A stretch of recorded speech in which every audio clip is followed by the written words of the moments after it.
আজি আৰু এটা ভিডিঅ' লৈ আহিছোঁ। এইটো হ'ল 60 ভল্ট 25 এম্পিয়াৰ। এইটো লিথিয়াম আয়ন চেল হয় আৰু এইটো কোম্পানীৰ পৰা আহিছে। তেওঁৰ খালী বক্সকেইটা এইকেইটা,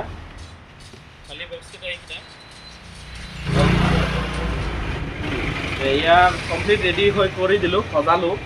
ইয়াত তেওঁৰ পুৰণা বেটাৰীবোৰ আছিলে, এইবোৰ চব চেঞ্জ কৰি দিছোঁ। এইটোত আছিলে, ইয়াৰ পৰা লোড কৰি দিছোঁ। কি হ'ল, ইয়াত মিক্স কৰি দিছোঁ। ইয়াত 2200 mAh বেটাৰীও আছে, 1850 বেটাৰীও আছে।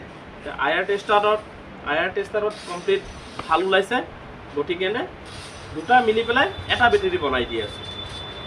বাকী স্পট কৰি আছোঁ। কাৰণটোৰ কথা আছিলে যে মেচিনৰ দ্বাৰা স্পট কৰি দিব লাগে, এতিয়া মেচিনৰ দ্বাৰা স্পট কৰি দি আছোঁ যাতে কোনো কমপ্লেইন নাহে।